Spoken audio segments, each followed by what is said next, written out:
Welcome to फिजिकैम academy. तो सबसे पहले ये सारी चीज़ें जो यहाँ पे लिखी है ये आपको फॉलो करनी है। और सबसे बड़ा जो कन्फ्यूजन है हमारे अभी जो सिनेरियो है प्रेजेंट सिनेरियो के हिसाब से वो ये है कि आईआईटी जेम अगर आप क्वालिफाई कर लेते हैं, ठीक है, तो आईआईटी जेम क्वालिफाई करने के बाद क्या एडमिशन प्रोसेस रहेगा, कैसे आप आईआईटी तक की अपनी जर्नी को फॉलो कर सकते हैं, क्या चीज़ें आपको स्टेप्स जो है वो फॉलो करने हैं आईआईटी में जाने के लिए, वो सब कुछ जो है स्टूडेंट के मन में एक डिलेमा बना हुआ है कि क्या आगे की प्रोसीजर रहेगी। ठीक है, इसके अलावा भी बहुत सारे अदर यूनिवर्सिटीज़ के एग्जाम होने वाले हैं, तो यहाँ पे आप हो सकता है कि कुछ इंपॉर्टेंट डेट्स जो है वो मिस कर दें, है ना। तो मैं यही बताऊंगा इस वीडियो के अंदर। देखो क्या क्या चीज़ें हम डिस्कस करने वाले हैं। एक तो कुछ की पॉइंट जो कि जेम 21 में अगर आपको एडमिशन चाहिए आईआईटी में तो उसका एलिजिबिलिटी क्राइटेरिया क्या रहने वाला है, कैसे आप प्रेफरेंस लेवल जो प्रेफरेंस है आपकी उसको फिल करें, कौन सी आईआईटी मिल सकती है, किस रैंक तक आपको फिल करना चाहिए, किस आईआईटी में क्या प्रोग्राम्स है उसके बारे में, और फी स्ट्रक्चर क्या है, और कैसे आपको एडमिशन को स्टेप बाय स्टेप आगे बढ़ाना है। ये सारी मैं डिस्कशन इस वीडियो के अंदर करने वाला हूँ बच्चों।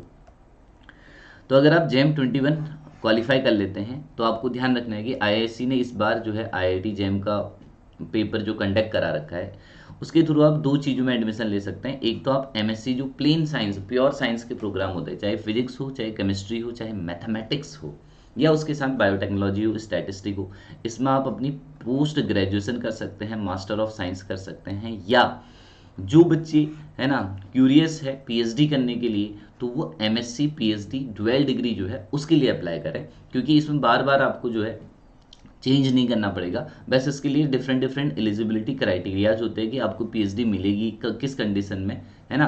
कुछ इंस्टीट्यूट्स ऐसे हैं कि जहाँ पे आप डायरेक्टली एमएससी पीएचडी में कर सकते हैं, कुछ यहाँ ऐसे है कि जहाँ पे आपको बाद में नेट और गेट क्वालिफाई करना पड़ता है, या कुछ सीजीपीए के अकॉर्डिंगली आपको एडमिशन मिल रहा होता है पीएचडी में। ठीक है, दूसरी चीज़ इंपॉर्टेंट डेट्स अगर मैं बताऊं तो ध्यान रखिएगा, नोट कर लो जो भी बच्चे ठीक है क्वालिफाई कर रहे हैं किस रैंक तक आप अप्लाई करेंगे, मैं इसके बारे में भी लास्ट में आपको बताऊंगा। तो आपको इस चीज़ को ध्यान से सुनना है, देखने की कोशिश करनी है, क्योंकि बहुत सारे बच्चे जो है मैसेज करते रहते हैं कि सर क्या प्रोसीजर रहेगा, कैसे हम इस चीज़ को फॉलो करें। तो इसमें सबसे पहली चीज़ ध्यान रखो, जो आपको आईआईएससी की अगर आप वेबसाइट पे जाएंगे तो आपको डेट इंपॉर्टेंट डेट जो मिलेगी वो ये मिलेगी कि आपको 15 अप्रैल से लेके 28 अप्रैल तक एडमिशन जो फॉर्म है वो फिलअप कर लेना है। ठीक है, इसके बाद अगर आप एडमिशन फॉर्म फिलअप करेंगे तो आपको एडमिशन नहीं मिलेगा। ध्यान रखिए, आप फॉर्म फिल नहीं कर सकते हैं। जो फर्स्ट मेरिट लिस्ट है आपकी वो 10 जून को, है ना। आप जिन भी बच्चों ने अपने अकॉर्डिंगली चॉइस के अकॉर्डिंग या उनकी जो रैंक है उसके अकॉर्डिंग फॉर्म फिलअप किया हुआ है इस डेट के बाद, तो 10 जून को फर्स्ट मेरिट लिस्ट जो है वो आ जाएगी। ऐसे ही सेकंड, फिर थर्ड, ठीक है, एटलीस्ट 3 मेरिट लिस्ट आपके पास पहुंचेंगी। तो इस डेट को इंपॉर्टेंटली ध्यान रखिएगा, नोट कर सकते हैं आप इस डेट को। दूसरी चीज़, क्या की पॉइंट होने वाले हैं 21 आईआईटी जेएम में एडमिशन लेने के लिए। देखिए, सबसे पहले जब आप इस डेट में फॉर्म फिलअप करेंगे तो आपको एक मिनिमम सी फ़ी देनी पड़ेगी। सबके लिए सेम है ये फ़ी, चाहे आप किसी भी कैटेगरी में लाई करते हैं, तो ये 600 की आपको एक फ़ी देनी पड़ेगी। ये सिंपली क्या है, आपका एप्लीकेशन फ़ी है ना।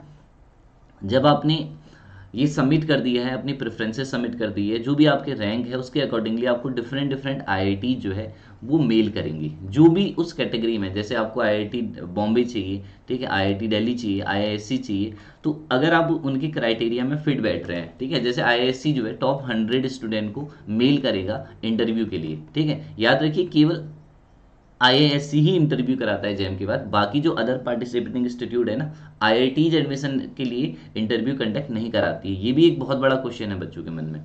आईआईटी में कोई इंटरव्यू नहीं होता है, ठीक है। जेम के थ्रू आप डायरेक्टली एमएससी में क्या कर सकते हैं, एनरोल हो सकते हैं, वहाँ पे ज्वाइन कर सकते हैं, कोई भी आपको इंटरव्यू देने की जरूरत नहीं है। बट आईआईएससी जो है वो इंटरव्यू कंडक्ट कराता है, और टॉप 100 अगर आपकी रैंक है तो जरूर आप आईआईएससी के लिए अप्लाई करें। शायद उसकी जो डेट है वो मार्च के एंड तक है अभी, ठीक है, तो आईआईएससी के लिए आप अप्लाई कर सकते हैं। बाकी जो डेट है वो यूजुअली मैं बता चुका हूँ कि वो इस डेट के अंदर आपको फिल करना है एप्लीकेशन फॉर्म।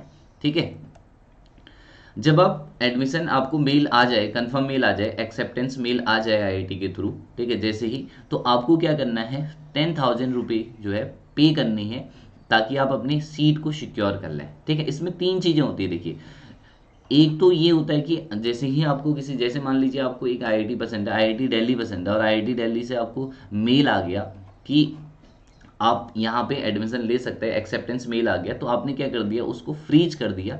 फ्रीज करने के बाद आपने 10,000 रुपये पे कर दिए, तो आपको बाकी जो IITs है उसमें से मेल नहीं आएगा, मतलब आप बाकियों में अप्लाई नहीं कर सकते हैं। दूसरी कंडीशन ये है कि हो सकता है आपको कोई ऐसी IIT मिले, जैसे मान लो आपको IIT रुड़की मिल गई पहली जो काउंसलिंग है उसमें, ठीक है, और आपने उसको क्या कर दिया, फ्रीज कर दिया, तो बाद में अगर सेकंड काउंसलिंग में हो सकता है कि आपको IIT दिल्ली मिले, तो ये कंडीशन ध्यान रखिए कि दोबारा आप IIT दिल्ली में एडमिशन नहीं ले सकते हैं। तो ध्यान रखिएगा क्या करना है कि आपको फ्रीज, अगर आपको अपनी चॉइस की IIT मिल गई तब तो आप उसको फ्रीज कर दो, बट अगर आपको चॉइस की IIT नहीं मिल रही है तो उसको क्या करो, अपग्रेड कर दो, मतलब एक्सेप्ट एंड अपग्रेड कर दो। एक्सेप्ट कर लो बट उसको अपग्रेडेशन के लिए रख दो कि अगर मुझे अच्छी IIT मिलेगी तो मैं उस IIT में जा सकता हूँ।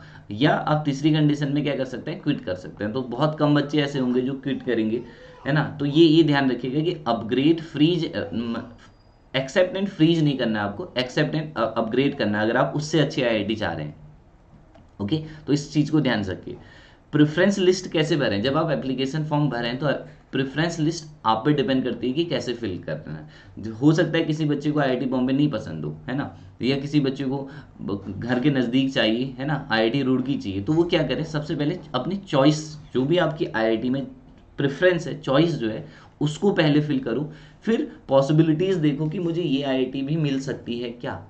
तो पहले प्रेफरेंसेस में चॉइस के अकॉर्डिंगली प्रेफरेंस भरो, ठीक है, 1 2 3 4 5 आपने चॉइसेस के अकॉर्डिंग भरी, फिर आपने पॉसिबिलिटीज़ के आधार पे भरी कि कौन सा IIT अच्छा है, कहाँ से आपको अच्छी अपॉर्चुनिटीज़ मिलती है, तो फिर उसके बाद पॉसिबिलिटी लिस्ट पे आएंगे। तो ये सबसे अच्छा तरीका रहता है प्रेफरेंस लिस्ट को फिल करने का। तो कोई भी कन्फ्यूजन आपके माइंड में नहीं होना चाहिए कि कैसे आप प्रेफरेंस लिस्ट को फिल करें, ठीक है भाई। कोई भी इंटरव्यू नहीं होने वाला है JAM के थ्रू, मैं पहले भी बता चुका हूँ। IISc जो है वो इंटरव्यू कंडक्ट कराने वाला है, तो इस बात को ध्यान रखना है कि आपको अगर IISc में एडमिशन चाहिए तो इंटरव्यू प्रोसेस से जाना चाहिए। टॉप 100 रैंक तक ये आपको कॉल करेगा। यहाँ पे केवल MSc प्रोग्राम है, डुअल PhD नहीं है IISc में। IIT विलई की बात करें तो यहाँ पे जॉइंट MSc और PhD प्रोग्राम है। इसमें क्या फ़ायदा है, देखो जॉइंट MSc PhD में आप MSc के बाद विड्रॉ भी कर सकते हैं, ठीक है, अगर आप चाहें तो आप MSc के बाद विड्रॉ कर सकते हैं, कोई यहाँ पे दिक्कत नहीं है।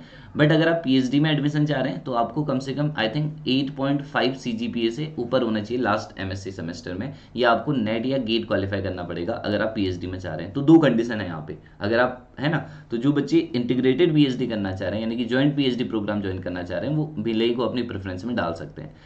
IIT बॉम्बे के बारे में बात करें तो केवल MSc प्रोग्राम है यहाँ पे प्योर साइंसेस में। IIT दिल्ली में same condition MSc program. IIT Dhanbad भी केवल MSc प्रोग्राम ऑफर कर रहा है। IIT हैदराबाद सेम कंडीशन है IIT हैदराबाद में। इंदौर के बारे में बात करें तो MSc प्रोग्राम, है ना। IIT जोधपुर के बारे में बात करें तो अगेन MSc है यहाँ पे।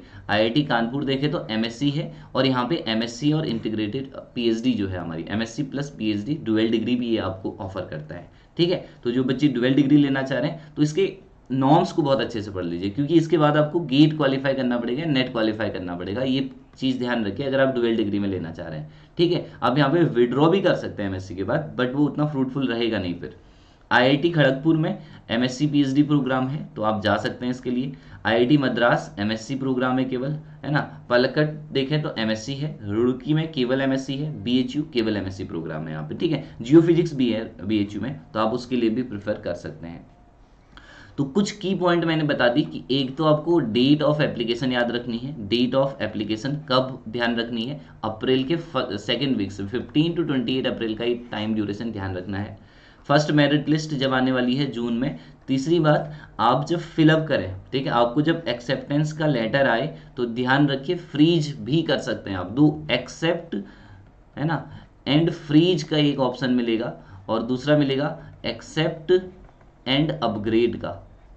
अगर आपको अपनी चॉइस की IIT मिल गई तो इस ऑप्शन पे जाओ, फ्रीज कर दो, 10,000 रुपये एप्लीकेशन फ़ी दो, ठीक है। SC ST के कैंडिडेट के लिए 500 है, 5,000 है सॉरी, तो आप एक्सेप्ट और फ्रीज कर दो। अगर आप अपग्रेड करना चाह रहे हो तो एक्सेप्ट एंड अपग्रेड, या अगर आप नहीं चाह रहे हो IIT तो क्विट भी कर सकते हैं। ये 3 कंडीशन है बच्चों।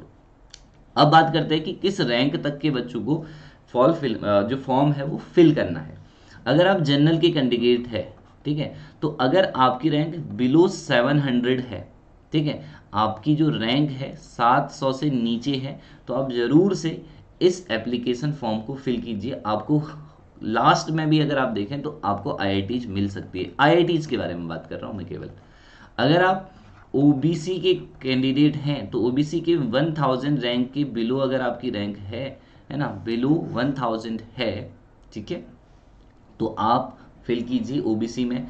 अगर आप एससी या एसटी या पीडब्ल्यूडी के कैंडिडेट हैं तो ध्यान रखिए आपकी रैंक अगर बिलो 4500 के नीचे भी है, 4500 के नीचे भी है, तब भी आप आईआईटीज का फॉर्म फिलअप कीजिए। फर्स्ट, सेकंड, थर्ड किसी भी काउंसलिंग में आपका नंबर आ सकता है। बहुत सारे बच्चे छोड़ते भी हैं, तो प्रेफरेंस लिस्ट ध्यान रखिए, ये रैंकिंग ध्यान रखिए, सीट्स कहाँ पे मिलेगी, कैसे फिल करना है, ये ध्यान रखिए। बाकी I hope you found this video helpful. ऐसे ही वीडियोज आपको डेफिनेटली मैं बनाते रहूँगा जो कि आपको हेल्प करें। तो इसके लिए क्या करना है, आपको चैनल को सब्सक्राइब करना है। तो बाय बाय, टेक